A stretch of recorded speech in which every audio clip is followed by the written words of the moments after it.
Alright everyone, this is Shepard, and today we're going to talk a little bit about the Karakuri Staff. We're going to talk a little bit about how to combo it effectively in battle, both in terms of how to build up your mutation gauge for stronger attacks, as well as what attacks you want to do to help build up thread. We're going to talk a little bit about how to build for it, so in terms of making like just one Karakuri Staff and how to build that up, as well as how to design your armor around it. Then we might even show off a little bit of combat. We might fight a Amaterasu or something like that. So first off, this weapon's kind of funny. It's not just one weapon, it's multiple weapons. So it's got 4 different forms. It had a staff, dual blades, like a Fuma shuriken looking thing, as well as the war pike. So these each have their own individual combos. Even more interestingly, they actually have like these hidden combos that you can activate through doing different combinations. I know that sounds very strange, because it is. Like right now, you can see these dual blades are doing just this jumping parrying slash. But if we combo back to them, they do a full combo. Kind of weird. Not anything that you'd ever really base your weapon around, but something I just wanted to point out for the sake of being complete. Something you'll notice down in the bottom left is there's this little gauge that's building up. You use that gauge in order to do what's called a full body attack. And so we're going to show off the different Karakuri attacks. These are incorporating the basic Karakuri. These are great for building up that gauge. One thing to note, though, is they do not build up any thread count. So we'll go into how to combo and build up thread count in a little bit. But we'll just show off those different combos. So using the spring, you got to use this from really far away. In fact, this may not be enough. You do this dual blade into the war pike uppercut.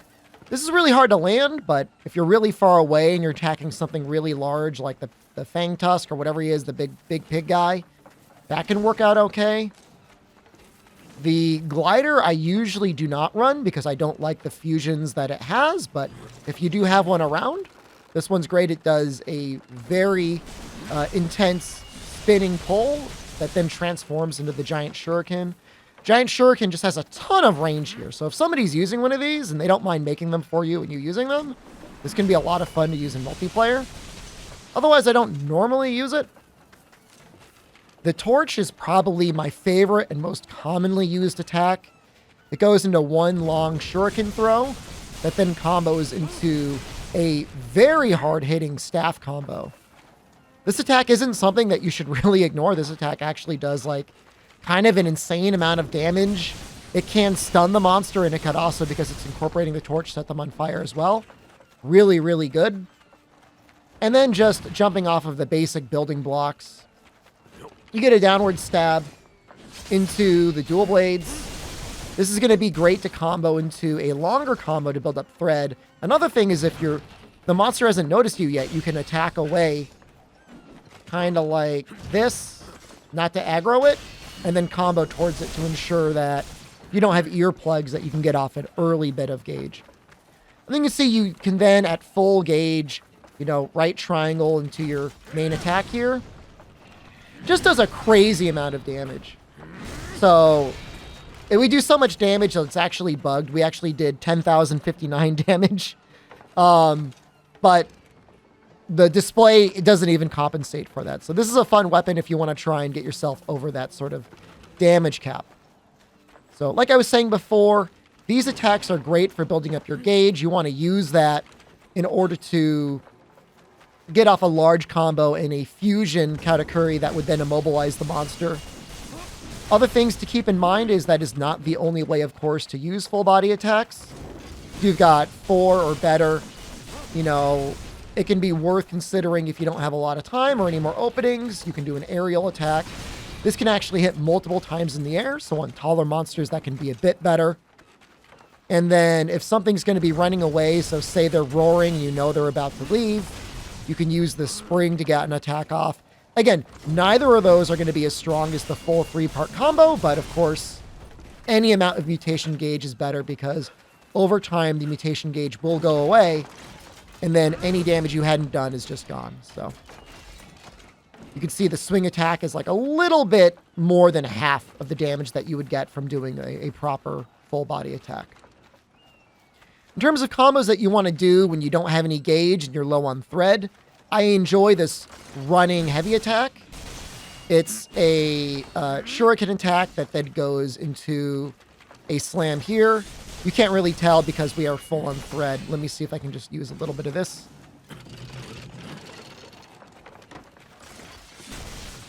And this would be even more on a larger monster.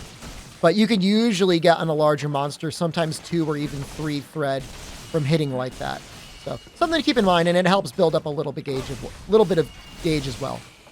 Another thing is like, if the monster's down and you've got no mutation and you've got no thread, jumping pike into a transform, do a light combo here.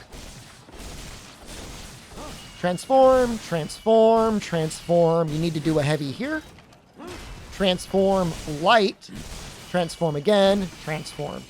And that will get you full mutation gauge and a lot of thread. Again, my main combo normally is I just spam torch attacks over and over again. And if I'm just trying to build Karakuri in general, I do not use the glider. I instead use the spring. This is because I want to have access to both chain traps as well as the harpoon. You know, there are situations you can get by without having to use either of those, but if you're in any sort of multiplayer situation in a lot of monsters, having chain traps and harpoons is going to be your bread and butter for the most part.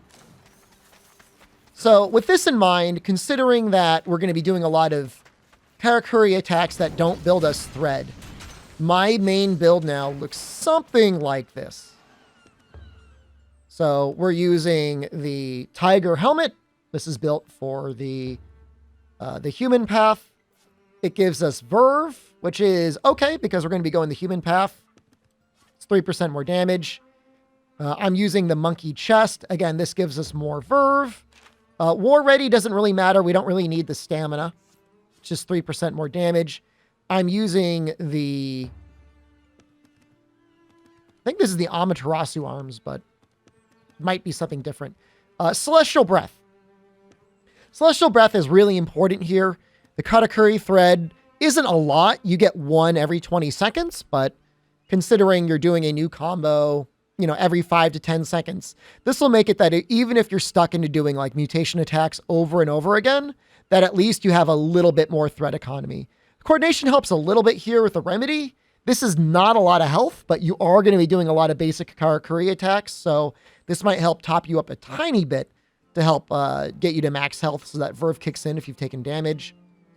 In terms of the legs, Fusion Master isn't a big deal. Slash Bolster does help a little bit though. And then for the legs, we're using the Tiger legs again. This is just with Verve and Savage. Both of those are going to be great. Just base your, increase your base damage as well as your attack and defense. In terms of talismans, big thing to find, and this can be found, I believe, on the overworld. I don't know exactly what map, but assuming you're going and find all of your Karakuri anyways, you should find this one. Kaleidoscope gives you an extra 20% amount of time before your mutation level resets. This just makes it a little less stressful in order to pull off your mutation attack, your full body attack, if you're like recovering someone or if you're waiting for something to run to a trap or something like that. Otherwise, things that you can build for, of course, you know, you're hitting so often with your basic Karakuri attacks. Poison is fine. Sleight of hand is okay because you're going to be summoning a lot of torches and attacking with them. Basic Karakuri coordination is great as well because, again, we're attacking a lot with basic Karakuri. Verve is great because we're already going to be going human path. And then Savage is great just for the additional amount of damage. You possibly have better than this or you don't have that much. It's not a big deal. It's just really a matter of whether or not you want to see yourself cap the damage against the bear. As for the actual weapon, okay, mild embarrassment here. I just realized I had the wrong weapon made. Let me show you what the real damage is.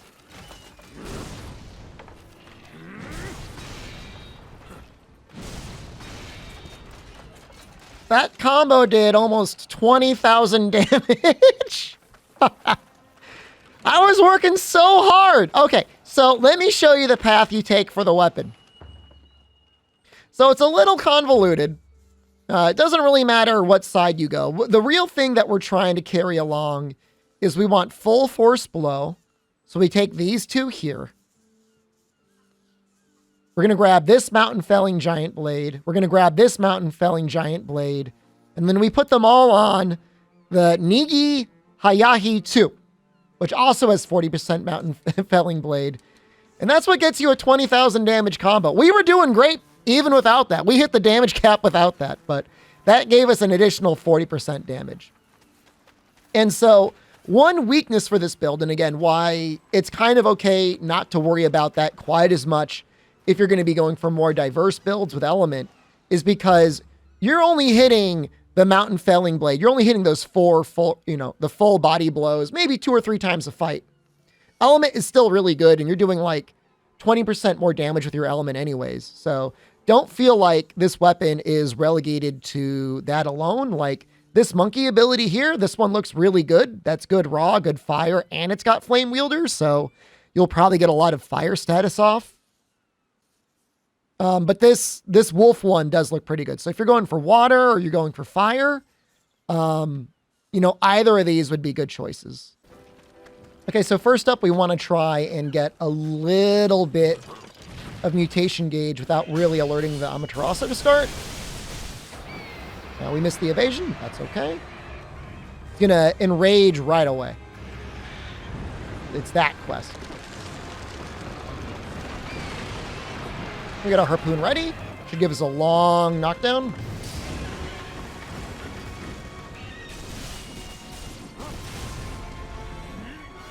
And I'm pretty generous with giving myself the ability to summon additional torches. They're not that expensive.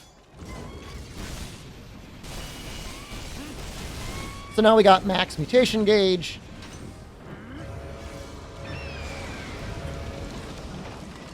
As long as we don't die to this, we should be able to get it off. Okay, so it's down on the ground.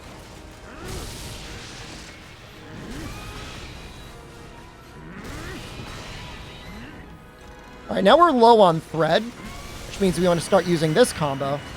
Oh. It's just dead.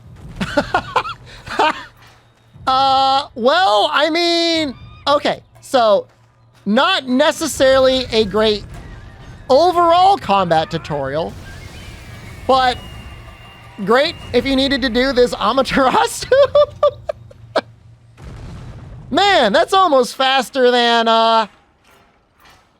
that bow speedrun that's floating around. So let me know if you got any questions about the Karakuri Staff down below. I'm still playing the game. I'll be playing the game quite a bit. We'll be making some elemental builds, so you can take a look forward to that later on. Let me know if there's a specific weapon you want me to try and dive into next. This one has definitely been one of my favorites, but I've enjoyed a lot of them. I've enjoyed the katana. I've enjoyed the hammer. I've enjoyed even the Nodachi. Maybe we'll do the Nodachi next. Hope you enjoyed the video. Check out my Twitch, twitch.tv/SDShepherd. Stream there basically every day. Until next time, Shepherd saying good luck and have a good hunt.